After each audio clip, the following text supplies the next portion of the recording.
Hello, everybody, and welcome back to my channel. Today, I'm going to be starting up the third part of the 10th chapter of the Factors Which Shape the Soul series that talks about using your right on material wealth. Tithing is like the root of a tree, which is the root of one's income. If the roots are cut, the tree withers and dies. Similarly, no matter how much a person earns, not offering the perfect tithe is like a rootless tree. His income automatically decreases. Even if we spend all our earnings on ourselves, we must know that God requires tithing anyway. If one wants to produce abundantly from a tree, one must fertilize its roots and nurture it well. When the roots grow strong, the branches become thick and in time produce abundant fruit.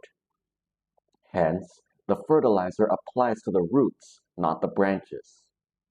In this way, like the roots of a tree, the more a person tithes, the more his income increases. Some say that since tithing was part of the Mosaic law, one no longer needs to give it today.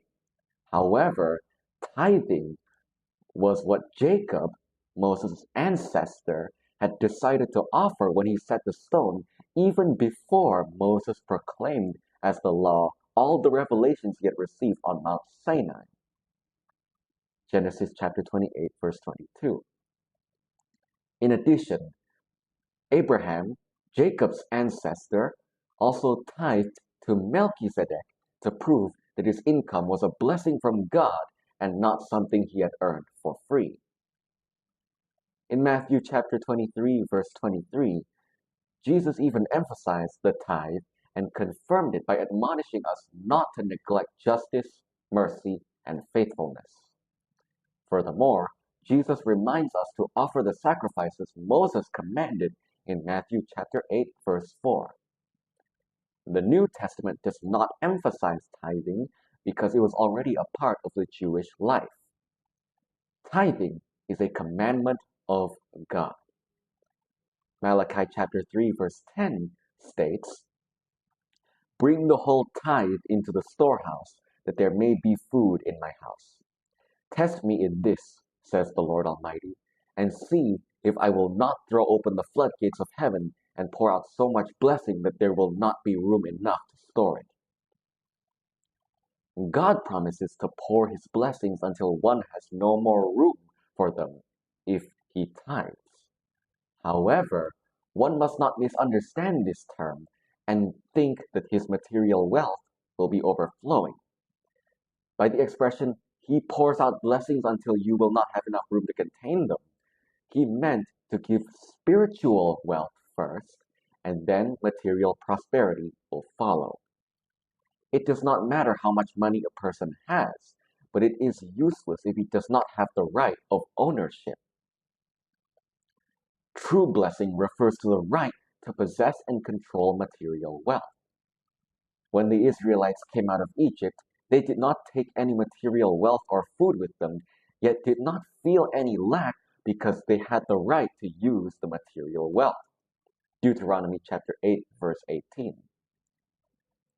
That is why they controlled and had material wealth wherever they went. This is spiritual wealth. These are the spiritual blessings that God pours out until there's no more room to contain them. One must long for God's blessings and thirst for spiritual wealth. No matter how much material wealth a person may have, it becomes meaningless if he does not have spiritual wealth. Esau, Jacob's older brother, came to Jacob to get his possessions. But since Jacob was blessed by God and had the birthright, Esau could not get anything. He had no control over material wealth. No matter how much money we have, if we do not have the right to control it, it will be taken away. Giving tithes is like acquiring the right to control material wealth. So the right to control material wealth and possessions belongs to those who tithe. Most Christians today think that tithing is a duty, but this was not the case for the Jews. Instead, they considered tithing a privilege and a source of pride. That is why they require the Gentiles to be circumcised first and become part of the Jews to be able to tithe. Not just anyone could tithe, only the circumcised. We find it burdensome to tithe because we think that it is our obligation, whereas it is a God-given blessing. It is God's gift of our right to control material wealth. It is a privilege to control material wealth that is given to Christians only. If one does not have the power to control a small amount of money, which is only 1/10, how can he control the spiritual things of heaven? If we cannot control 1/10, it is impossible to control much more. One can control a lot of money only if it is proven that he can control a small amount of money. If we have the courageous determination and faith of Abraham, who sacrificed his only son, we can do anything. For offerings, our spirit should consult with God, not with unbelievers. People who consult unbelievers have lost in their hearts the right to control material possessions. Those who have lost this right no longer have the power to consult God because their hearts have been filled with faithlessness due to their stinginess. Sometimes people are fired up with the desire to give thanks to God, but before long, that desire fades away. The vows that people make fade away, don't they? Proverbs chapter 20, verse 25 states, "It is a trap to dedicate something rashly and only later to consider one's vows." Deuteronomy chapter 23, verse 21 says, "If you make a vow to the Lord your God, do not be slow to pay it, for the Lord your God will certainly demand it of you, and you will be guilty of sin." God commands us not to delay fulfilling the various offerings we've decided to give because he will demand their fulfillment. Would it be so much better to have no thought of giving thanks? No.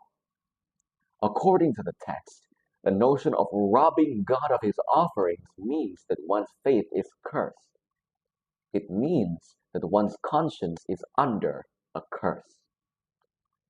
The word curse in the Bible refers to the spiritual curse, which comes before the curse of material wealth. It means that the personality of that person is cursed and that they are spiritually disenfranchised. Thus, the right to control all material wealth is already cursed. Etymologically, the word faith is pisthi in Greek, which means to possess and retain. So faith means that one has the right to possess and retain. When people are stripped of their spiritual rights, the loss of rights is a curse, and it is not faith. Therefore, we need to completely get rid of our stinginess and unbelief in God, and then proceed to secure and maintain our spiritual rights to store our treasures in heaven. That is all I have to bring up for today, and I will see you all in the next one. Goodbye.